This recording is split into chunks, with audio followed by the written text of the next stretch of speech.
Now, Ms. De La Cruz. Mr. Rodriguez, the City Commission recently voted to end the 5-minute public forum on the taxpayer-funded city channel. Do you personally feel that this action is good for open government, and what would you do to preserve citizen access to the local government?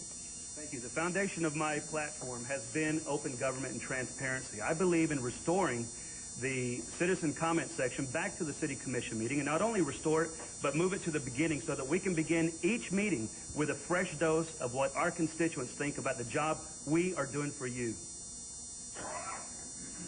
Well, of course, that began years ago, and I'm familiar with it.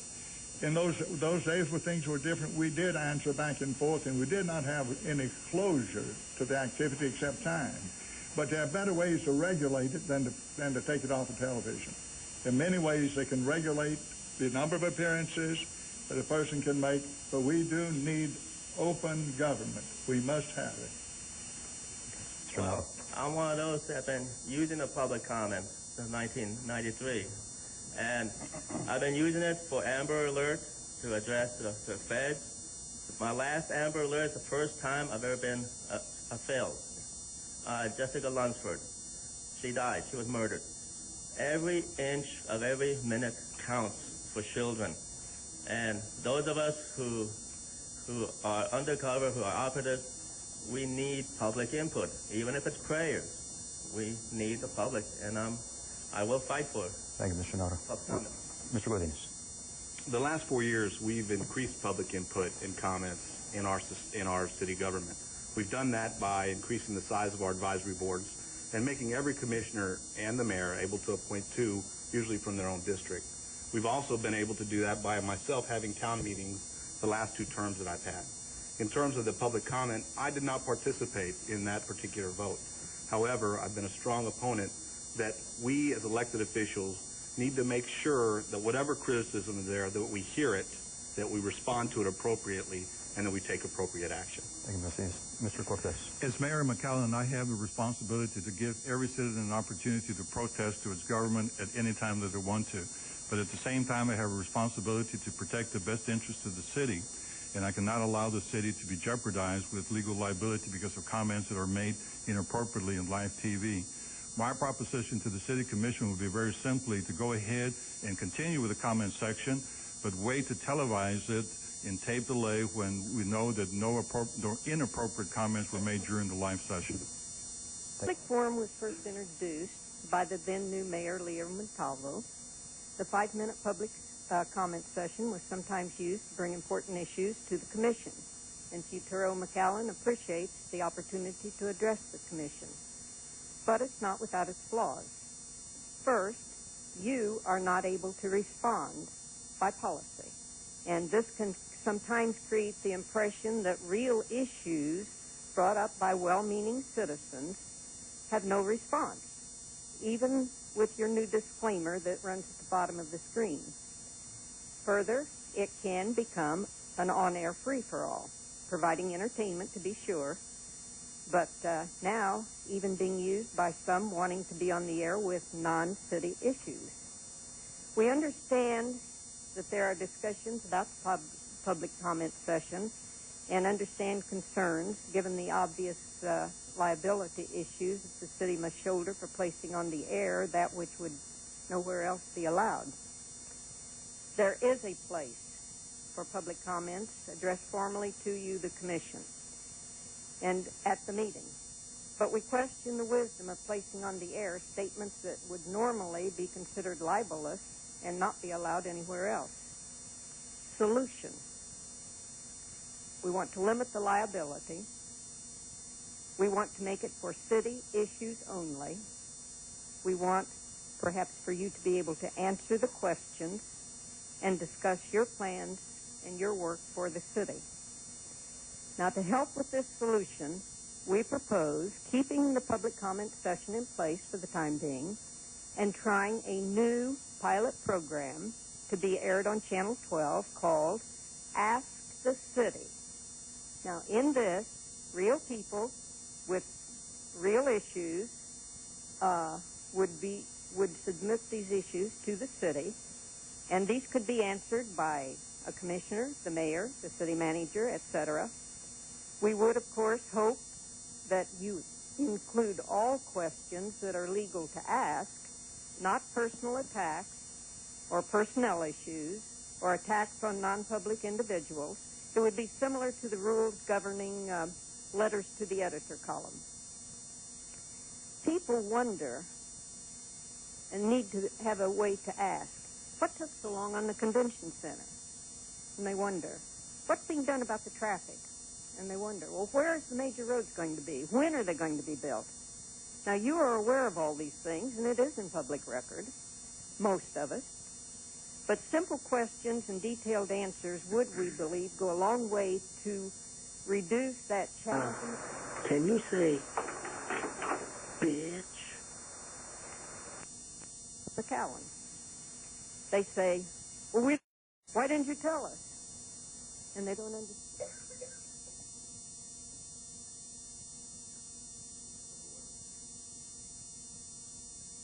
Hello there, American. McAllen. My name is Armin Narro, and I'm running for mayor, and I just want to say, Carlos, if you decide to run in 4 years, hey, I'll back you. Regardless of who wins this election, 4 years now, if Carlos runs, it's going to win. We want to keep under pressure on the Fed. We're still at war. But we also have another issue, border security. It seems that we are being threatened by the drug culture and the drug epidemic. I hope that we all will be a unified front in this war, regardless of the politics.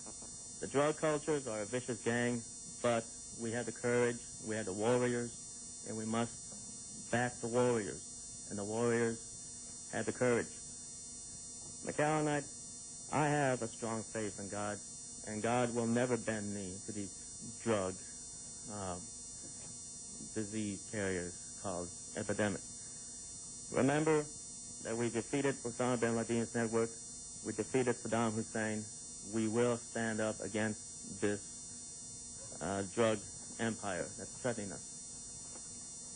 If I lose this election, it will be a minor defeat for the war against this drug gang.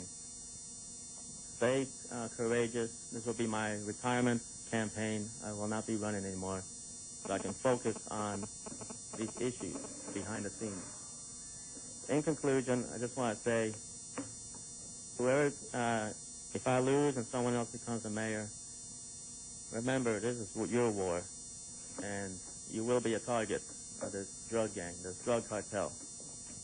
And be discreet, be courageous, and I have a lot of Espírito Santo. I mean, I was a prisoner during the war, the first Gulf War. It was my job.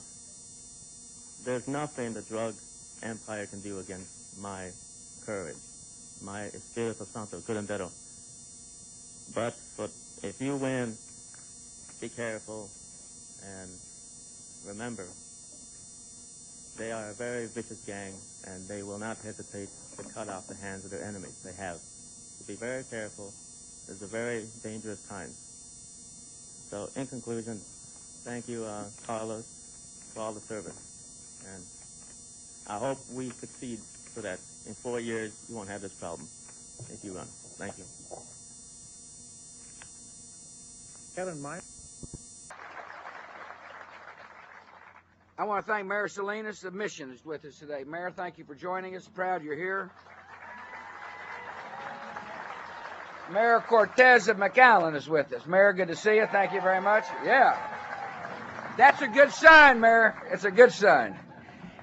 Finally, one of my dear friends, I've known him for a long time, and it's Mayor John David France of Hidalgo. Mayor, it's good to see you.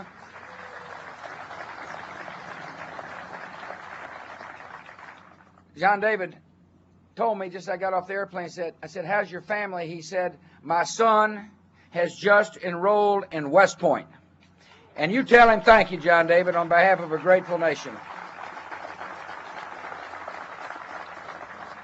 And for those of you who've got a loved one in the United States military, you tell them the Commander-in-Chief is incredibly proud of the job they're doing to help secure this nation and bring peace to this world. We've got a fantastic military. And it's a military that will have the full support.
Well, thank you. Thank you all very much. It's good to be home. Thank you for coming. Please be seated. You know, when I left the governor's office, I knew I would leave it in capable hands with Rick Perry. And I'm proud of the job he's done as governor of the state of Texas, and I'm proud to have been introduced by the governor of my state. I want to thank you all for the warm welcome. It's nice to get out of Washington. It's even better to come down to Texas. And I'm proud to be with my fellow Texans. I learned a lot growing up here. I learned a lot as your governor. And as Rick said, I understand this border. And I want to talk to you today about border policy. We have an obligation to secure our border, and we have an obligation to treat people with decency and respect.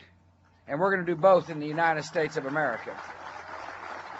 And so it's good to be down here on our border. It's an exciting part of the United States of America.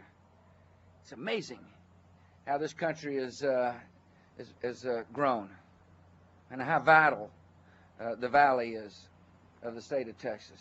It's got to be exciting for people to grow up in this part of the world and see the new prosperity. Gosh, it wasn't all that long ago that I know these mayors can remember. The economy was tough down here. It was kind of farming, and that was all. And now there's economic vitality. People are making a living. And the schools are improving. It's a great place to raise a family. It's a great place to also come and honor those who wear the uniform of the United States of America, whether it be local law enforcement or the sheriff's departments or the Border Patrol or the United States military. We're a blessed country. We're a great country because we got people who stand up and say, I want to serve. And it's the service of the men and women in uniform that are doing the job down here that the American people expect. I can't tell you how proud I am to be the commander-in-chief of the military and to be the president of the United States, full of such decent and honorable people. I'm honored to be back in this part of the world.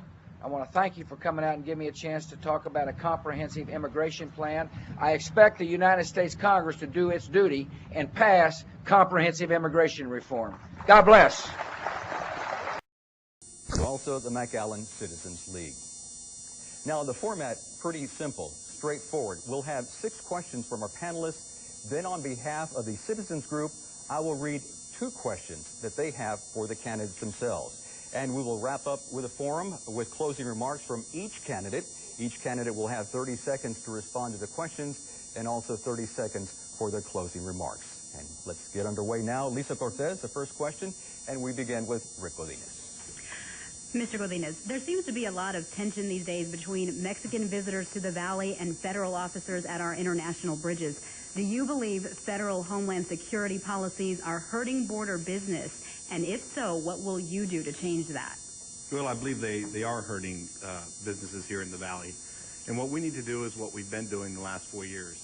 The city of McAllen supports about 3 or 4 different agencies in terms of what they can do in terms of lobbying in Washington, as well as what elected officials have done to convince them in Washington of what's important and that we need to continue to increase our trade, not hamper it, and make sure that our success continues here on the border. Lisa, it depends on who you ask. They'll tell you that they're not, that they're doing the best they can, and they're doing the job that the government told them to do.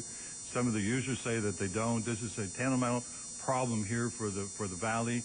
We rely on cross-border trade. It's extremely important that we continue to monitor. That is one of the issues that I, as Mayor McAllen, will continue to fight for, that we do not get interrupted by Homeland Security trying to secure the borders without proper supervision. Gary?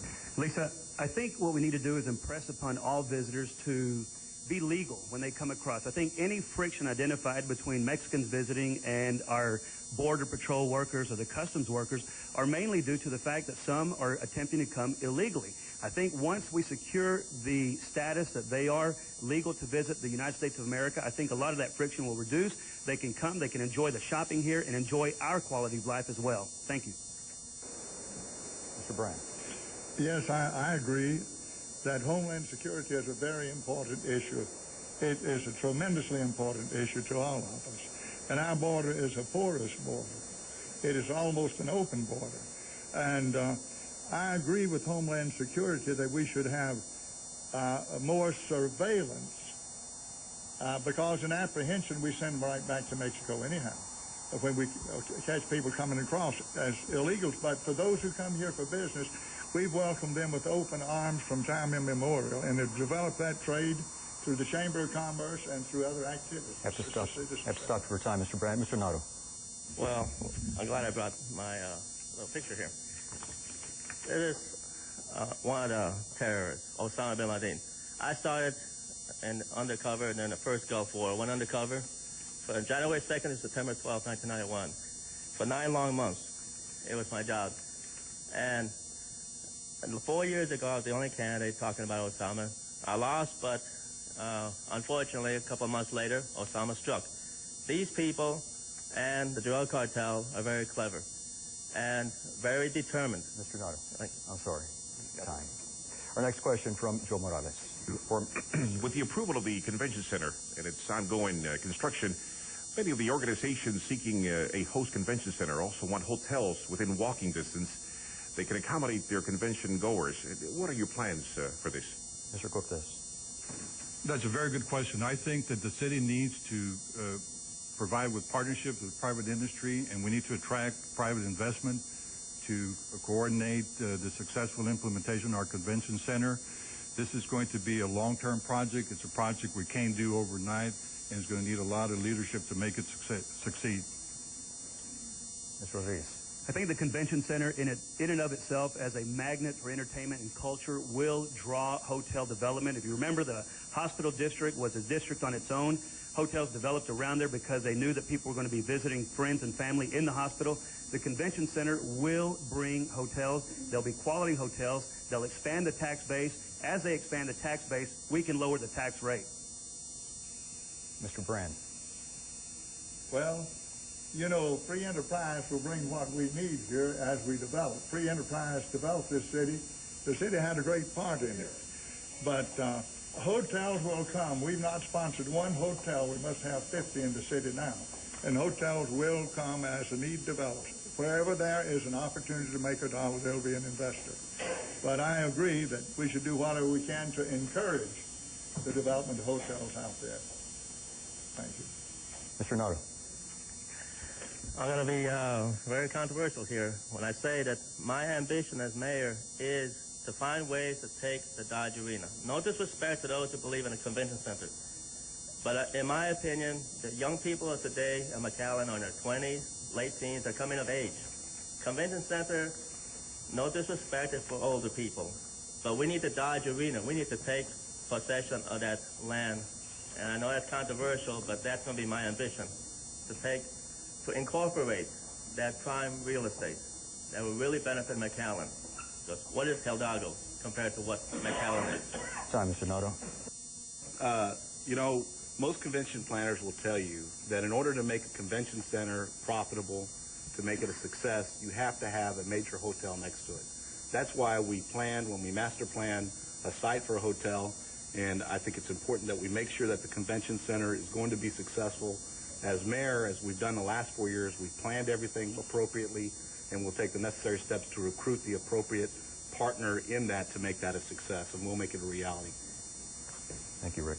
Now, Ms. Dela Cruz. Mr. Rodriguez, the City Commission recently voted to end the 5-minute public forum on the taxpayer-funded city channel. Do you personally feel that this action is good for open government, and what would you do to preserve citizen access to the local government?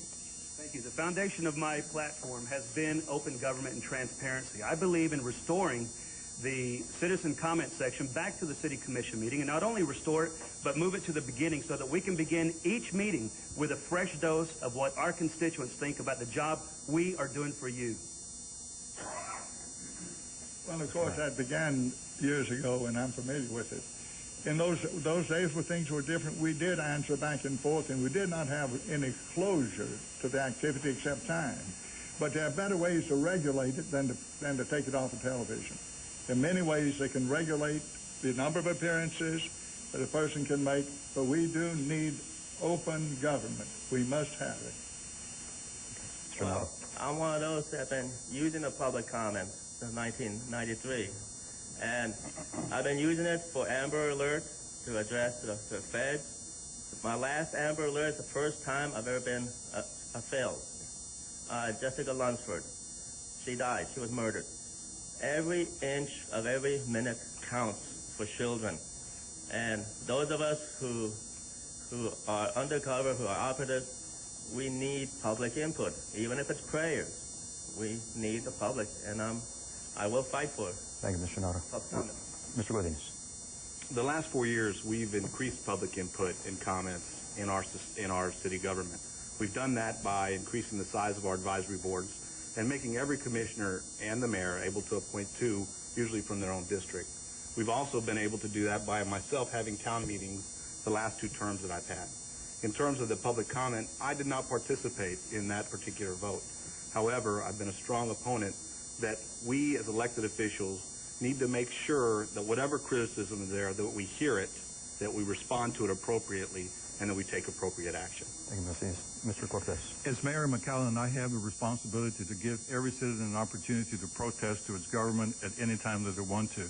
But at the same time, I have a responsibility to protect the best interests of the city, and I cannot allow the city to be jeopardized with legal liability because of comments that are made inappropriately in live TV. My proposition to the City Commission would be very simply to go ahead and continue with the comment section, but wait to televise it in tape delay when we know that no inappropriate comments were made during the live session. Thank you, Mr. Cortez. Our next question, Ms. Cortez, for Mr. Brand. We've seen an ongoing problem in some of McAllen's parks and recreation centers. We've seen arrests due to sexual activity in some of the bathrooms in open areas at the Nature Center. What will you do, if elected, to stop this problem? Well, that's a pretty tough one. You know, we cannot control human behavior totally by city regulation. And the best way is to have good surveillance system and the presence of police officers in those areas.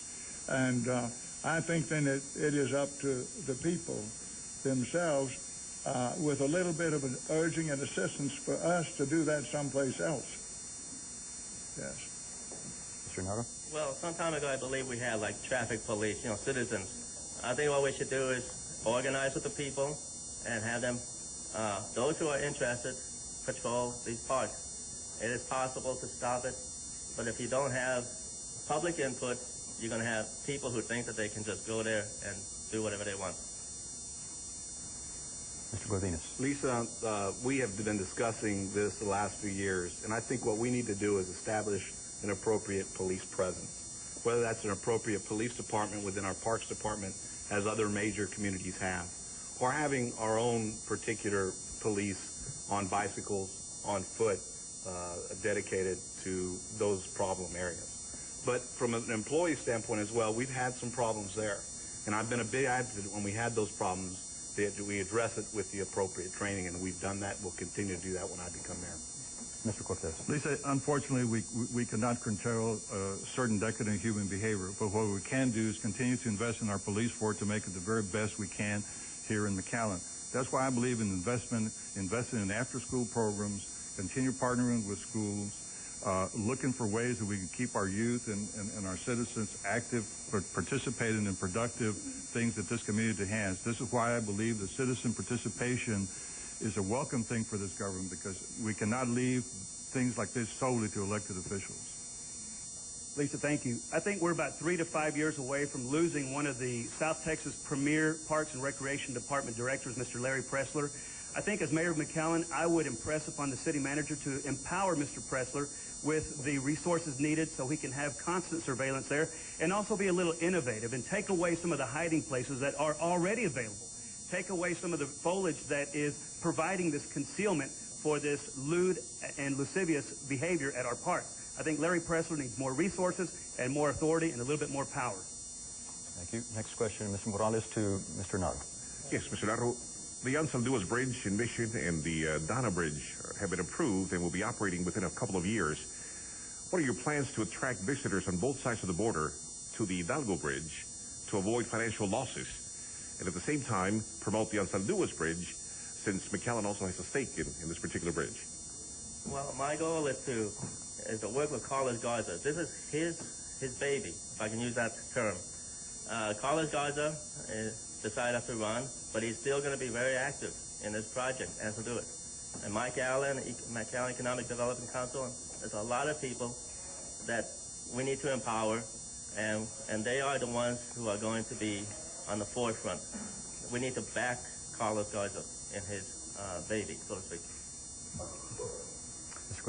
Joe, each bridge plays a particular important role to our economy.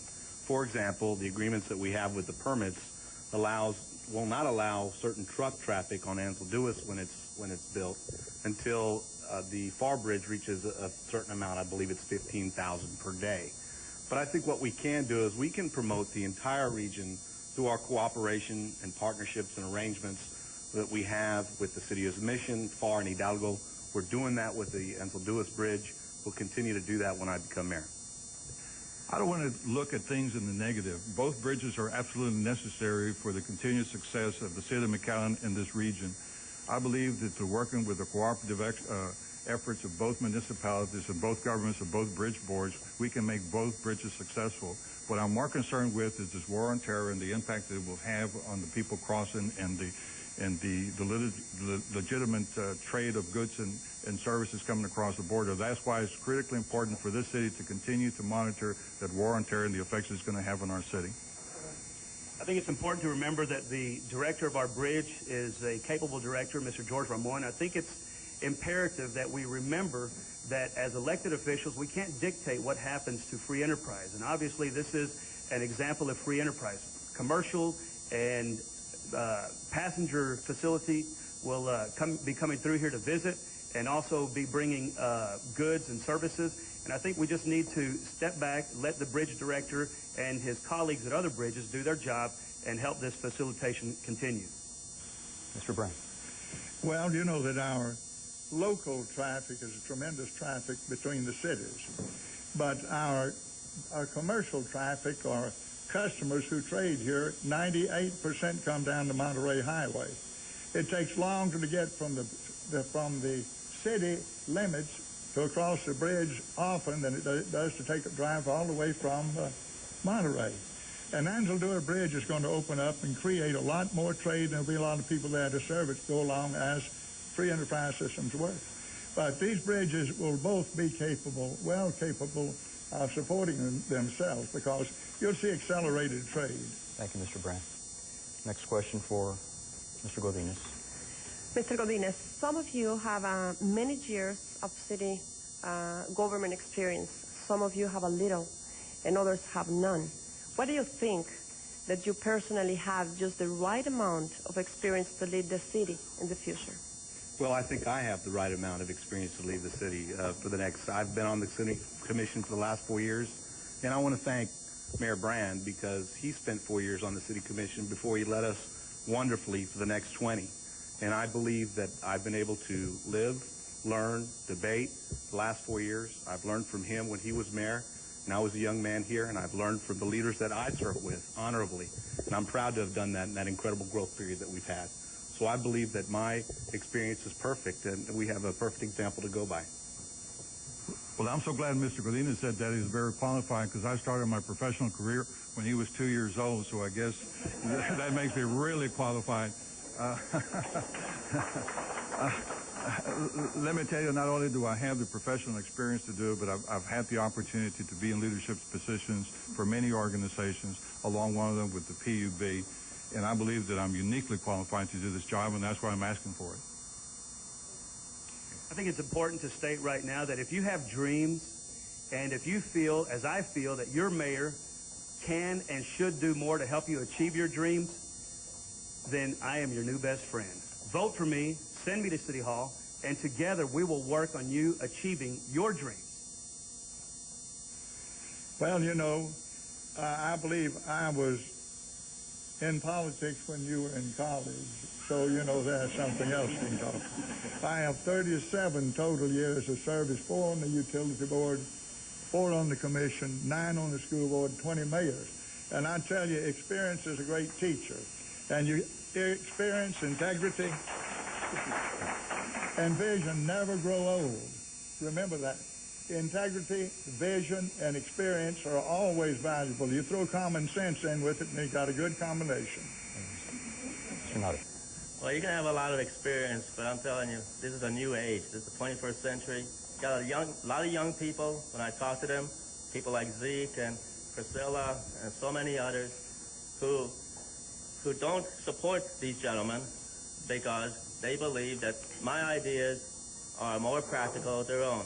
I got a lot of, I had no experience during the war, but it was on-the-job training for me during the first Gulf War, and then the recent ones against Osama and the rest. You don't need experience. Thank you, Mr. Narro. Conviction. Thank you, Mr. Narro. Okay, gentlemen, the next two questions come from the citizen groups, and first question will go to Mr. Cortez. Mr. Cortez, when fully implemented, if the U.S. visit program has the negative impact that is expected, what will you do as mayor? Well, I plan to do something about it before it's fully implemented because it is a threat to our border area here. We have been monitoring through various organizations, the Border Trade Alliance, the McAllen Economic Development Corporation, and the McAllen Chamber of Commerce, because I believe that it is a threat to this, and we have to continue to lobby the federal government and let them know what the negative effects of that program is going to have in our area. This should be an ongoing concern for our citizens here. Ms. Rodriguez. Yes, I believe that there are strengths in numbers, and I believe that we need to work coherently with our regional partners. Brownsville is going to be just as effective as McAllen. Harlingen, Donna, Weslaco, Farr, all bridges will be affected if the U.S. visit goes in. We need to work together, lobby our elected officials in Austin and lobby our elected officials in Washington, D.C. for relief of this to make sure commerce progresses nicely and we can maintain a safe quality of life for you and your family. This is a security problem and a political problem. The resolution will not come from us locally, although we can make valuable contribution toward the resolution. And I would say to you that Washington is where the correction needs to be made. And I personally have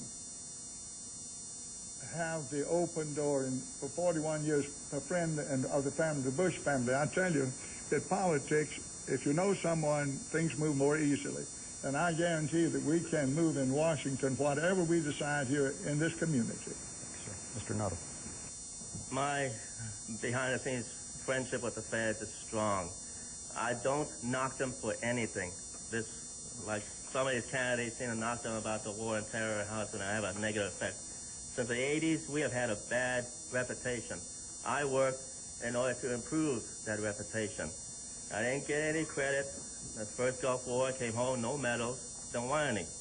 I just want the people to know that the feds are not the enemy. The war and terror is not going to hurt business. We need the feds down here. Mr. Narro, time. Mr. Godinez. Well, I agree with Mr. Brand that this is a political issue. And because it's a political issue, one thing I've learned about politics is there's strength in numbers. And we must work together as a region. That's why I believe with the relationships I have with our current leadership throughout the valley, we can let the policymaker know in Washington how this is going to affect us. We've done that the last few years when they implemented it since 9/11, and we'll continue to do that. Okay. Gary, we begin the next question with you. What have you done in your adult life that reflects your adherence to a strong code of ethics? That's a good question. I think it's important that we adopt a code of ethics as a city council and city commission for the city of McAllen. What I've done is I've been available, I've been accessible, and one of the things that I've learned is that the McAllen citizen is not too concerned with how much city commission experience their mayor has. They want a mayor they can get a hold of at any time of the day. I live at 1114 Fern. My mobile number is 453-9592. I've been accessible for the last 20 years. I'll be accessible as your mayor. The ethic problem, I think that's something each of us must deal with, and that's a matter of faith, what your moral values are and how they're established, and what you consider the greatest value in all creation, that's mankind. That's God's plan and purpose. And I believe that within our faith we find resolution to the ethical problems and then translated as we can into political action. Mr. Narro. When I associate with a lot of young people, they don't want to be preached to. I just stay friends with them. I don't preach to them. I accept them for what they are, and I offer advice. And they learn. There's a lot of young people at the deli that don't want to be preached to. They have a disrespect for the establishment. That's why they have a strong support for me.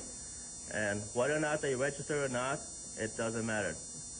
Getting them to stay off drugs and be a positive influence is what I do personally. Thank you, Mr. Narro. Mr. Godinez.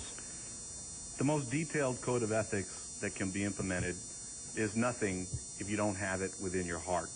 We've seen that in San Antonio, where they have a very strong, one of the strongest ethic policies in the state of Texas, and they had problems.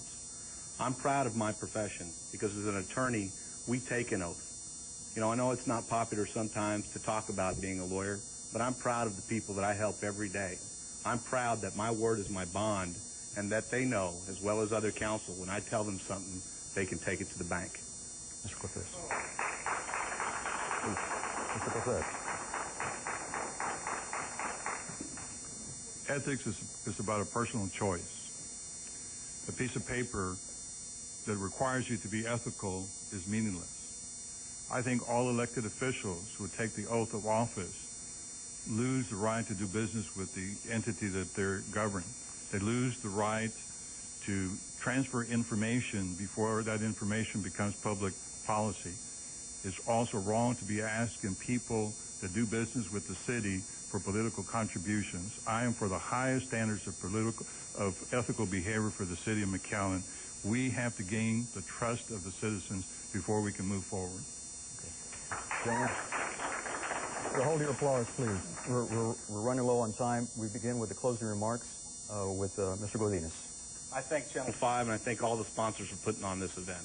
And I thank the candidates for participating. There's a very important election coming up. We have had tremendous growth and opportunity here in McAllen, not only for the last 4, for the last 8 years. What I differ from the rest of the candidates is I've been at the table for the last 4 years. I offer the seamless continuity of the successes that we've had these last 4 years. I'm proud to have been at the table. I'm proud to have been a part of that tremendous success. And as mayor, I make the promise to you that I will continue to work hard and continue to make it a success. Mr. Cortez? 25 years ago, I moved my family to McAllen because we were looking for an opportunity.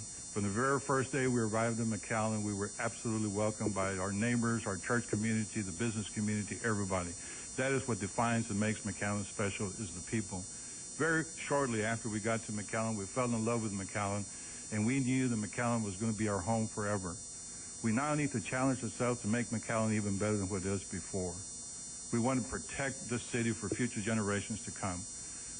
City government plays such an important role in the future of the city that we can't take it for granted. Mr. Cortez, time. Mr. Rodriguez. Thank you, Oscar.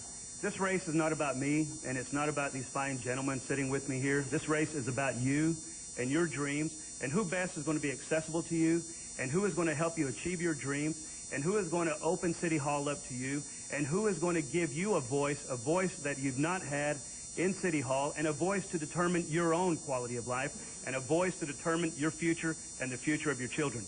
Vote for Gary Rodriguez. Send me to City Hall, and I'll work for you. Thank you. Mr. Brand. Well, you know, our hard life is in the city of McAllen. I spent half my adult life in service to the people of this community. I love the city, but I had a vision for it years ago, and it's realized today. But there's a vision still yet out in front. And the greatest challenge is the challenge of growth and the infrastructure development that's necessary for growth. Sort of the skeleton upon which the free enterprise system will flesh out. And I believe that's our great challenge. Thank you, Mr. Brand. Mr. Narro. I didn't want to run for mayor, but because of this war that's still going on, and we still need to get federal attention on this, and the drug cartel. These are the issues that are important to me. You can defeat me. It don't matter. I'm still going to be concerned about the drug cartel. They invade this territory. Remember, the Zetas are military. They're trained, they're fierce, and they have no respect for you. They want your children hooked on drugs, period. Thank you, Mr. Narro. We begin another 15-minute round of questions for the mayoral candidates. These questions again coming from the McAllen citizen groups. And we begin, I believe, with Mr. Brand. Mr. Brand, in order to understand your vision as mayor, what other city would you most like McAllen to resemble, and why? Just McAllen. Listen, we've had a dream for this city for a long time. It's come to fruition over a period of many years through visionary planning and good common sense and expeditious action. But McAllen is a good city. It's a pattern for many cities. It's one of the best in the United States. And but our problem is to build another McAllen in 25 years. That's our biggest problem. And I think we can take this pattern that we've used here and just turn it over and keep right on going with it. Thank you, Mr. Brand. Thank you. Mr. Narro. What I want to do is westward expansionism, cities within a city. Like take possession of, incorporate prime real estate at Dodge Arena, incorporate other cities westward, because that's where we're heading, northwest. We can't go north because Edinburgh, they're very ambitious. So I believe not becoming like San Antonio, but having a bunch of incorporated cities within a city is our future. Mr. Godinez. We have a great city, to be sure, but it could always be better. One of the things that I'm proud of the last 4 years, we've created more parks, we've created more clinics, we've created more opportunities. And we've done that because we've got outside the box and looked at different cities. To answer your question directly, I'd like to take the technology of Austin, the festivity of San Antonio, the growth and strength of a Houston and Dallas, all wrap it up and take McAllen's people, and that to me is paradise. Thank you. Mr. Cortez.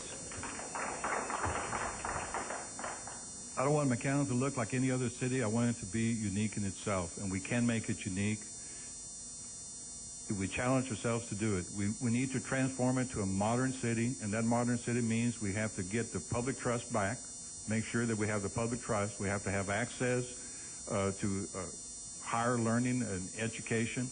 We have to change our centralization of management. We have to attract private investment and create jobs for McAllen. We have to think regionalization. And we Thank you, Mr. Cortez. Mr. Rodriguez. Thank you. You know, I was born in McAllen, and I moved to Dallas. My dad was a mechanical engineer. Went to the Army, and the whole time I was in the Army, I just couldn't wait to come back to McAllen, a city that meant so much to me. I want McAllen to stay as it is. McAllen is McAllen. And other cities that are bigger isn't better. They may be bigger, but they also have bigger problems than we have. And one thing we have is we have the resource that nobody else can beat, and that is you, the citizens of McAllen. Thank you. Our next question goes to Mr. Narro. What is your position regarding the increased costs and current plans for the entire convention center project? Well, that's going to be a tough one because, you know, I have radical ideas about Dodge Arena. That's my baby. The convention center, all right, I'll bend. If elected mayor, I'll support the convention center, but we've got to be careful because we don't want to dissuade, we don't want to hurt the Dodge Arena by building something that's going to hurt and scare away groups. It has taken a long time to get this kind of, like Aerosmith and others, that maybe just for Mr. Narro. I'm sorry, but thank you. Time. Could you repeat the question? What is your position regarding the increased costs and current plans for the entire convention center project? Well, we have to make the convention center a success. It is an expensive project, but it's an important project for our region, for our city, economically. And that's why I believe that we've done what we need to do to keep the costs under control, while at the same time make sure that we build a first-class facility. It will be a first-class facility. I'm proud to have been part of the commission that after 20 years of discussion, finally put it in the ground, and we'll continue to work on it. We'll make it a success. Mr. Cortez. As mayor of McAllen, I am committed to fulfill the wishes of the citizens that voted for the convention center. When we have price overruns, we have to make sure that we finance it without any tax burden on the taxpayers. We made an investment in the convention center because we thought that convention center would bring us revenues that would justify the cost for that. We have to, before we move forward in spending any money, we have to figure out the way we're going to pay it. The city has various sources of revenues that we need to prioritize to make sure that we build it correctly and efficiently.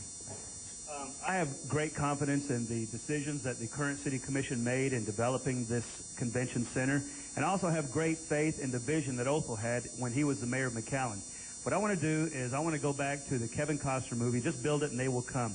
We can't nitpick this building before it's even up. We have to get it according to the plans that are made, the plans that have been approved, the financing's there, the financing has been approved. Let's build the building and let it take care of itself. People will come. We will attract first-class, world-class entertainment and culture to the city of McAllen.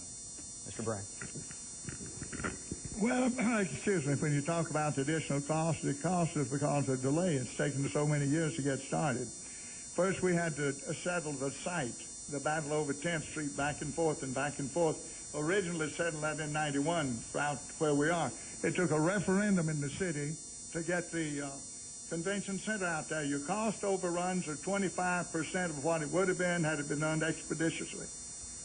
Zero. Thank you. Our next question to Mr. Godinez. Currently, what do you believe that we, as a city, most need to change? We need to change how we plan and how we implement. One of the biggest complaints that I get as a city commissioner is how long it takes to get things done. I'm proud to lead the Vision for the Heart of the City project, but that vision started the day after I got elected, and we just recently implemented it 2 months ago. It took over 4 years, or almost 4 years, to get that done. So efficient programs, not only in the commission process, but through the planning department and throughout all city departments. McAllen needs leadership, not of style, but of substance. It needs leadership to be able to look at every issue independent of one another and continue to move McAllen with that vision that got us where we are today by continuing to practice good fiscal policies, protect families, their interests and their values, always be friendly to business, and continue to act in an ethical way. The city of McAllen has a lot of challenges ahead of us, and I'm looking forward to helping solve those challenges in the future. Oscar, as mayor of McAllen, if I could change one thing, and that would be the perception that we have problems. We don't have any problems. What we have are opportunities to make things better. Recall 25 years ago, or 20 years ago, when we sat around wringing our hands, waiting for the rest of the world to notice us and the rest of the companies to come down here and give us the quality employment that we had or that we needed. Well, now we have it. And all we have to do now is we have to manage it. How you manage it with innovative ideas, creative energy, and dynamic action. We need to stop talking about it. We need to make decisions and take action. Mr. Pratt. Am I on? Yes, sir. Well, I'll tell you, the decision-making process is too slow in the city commission. We spend 2 to 3 years studying everything before we do it. We get as many as 5 options to do them. And if I were to review them, I would be very critical of some of them. But I know that we have a lot of young people with not a great amount of experience in building and construction and all that's related to the building of the city. But we must have decisive action. We cannot spend 2 or 3 years and hundreds of thousands of dollars of study on everything we do. Thank you, sir. And that's where I stand. Thanks, sir. Mr. Narro? We got young people coming of age. We must address this. As mayor, what I want to do is, like we have Pecan and 6th Street, create an overpass that will take out that street light and create an overpass. 6th Street overpasses Pecan, overpasses Nolana, 83. Wherever there's a possibility, get young people, engineers. Don't be surprised by young people. They will come up with the ideas and the ways to do this. We got too much traffic lights, create congestion, and we're going to have even more congestion coming. Thank you, Mr. Narro. One more question to Mr. Cortez. In your vision of McAllen's future, what do you see as our single biggest asset and our single biggest concern? Our single biggest asset, of course, is always the people of McAllen, and the combination of the elected officials with the participation of the citizens, we can take this city into the next era. My concern from the very beginning, starting on this campaign, was cross-border trade and having open borders. We depend heavily on Mexican trade and the delivery of goods and services from Mexico, from the United States to Mexico and back and forth. That is my greatest concern that we have, because it will mean 35 to possibly even 40% of national gross product if we lose that. Sure. Our biggest asset, as Mr. Cortez says, is our people, our resources, our human resources, the innovation and the energy that you have, the ability that you have, and what you bring to the table. I think what we need to do is empower you, listen more to you, bring you to the table, open up City Hall, and give you the opportunity to come in and make your statements and make your contribution to determining your quality of life. Our biggest concern should be right now the safety of the border, and what would happen with the border with one unfortunate accident. That would have a tremendous negative effect on our economy here in McAllen. Thank you. Mr. Brand? Well, you know, I'm kind of lost in thought up here on that subject. The greatest asset we have is always our people, and the quality of the people, the training of the people, the experience of the people, and the ability of the people, and those, especially those who are elected to office. And I believe that it is incumbent upon our elected officials to take the appropriate leadership role and expeditiously use it in building of a city, because we'll double in 25 years or so, and the challenge is almost unbelievable. Thank you, sir. Mr. Narro? An asset and liability is the downtown business district. We need to rebuild the downtown business district. It's a place, if you have to go, you'll go. Otherwise, it's a place that is competing with La Plaza Mall and others that are 21st century. People love to go to La Plaza Mall. We need to do that with the downtown business district. There's a lot of young people who are engineers and architects. Let's get them all together. Let's get rid of those cantinas, and let's rebuild downtown business district. It can be done. Thank you. Mr. Godinez? Well, I'm glad we all agree that our most valuable resource is our people, because I'm proud that in the last 4 years, we've brought more of that valuable resource into the fold and into the decision-making process. We've listened better, we've heard more better ideas, and because of that, we have had the 4 most successful years on the City Commission. I am so proud also that we started to manage our growth, which is our biggest challenge. That encompasses many things: traffic, additional drainage, the streets, all those things that we've been doing will continue to do. Thank you. Gentlemen, that wraps up this portion of questioning. We thank you very much, and we thank you all for bearing with us as we muddle through a few technical problems, but thank you so much. Right now what we're going to do is go ahead and you all can go off, and we'll exchange candidates here, and we will wait for our city commissioner candidates to come forward. Thank you very much.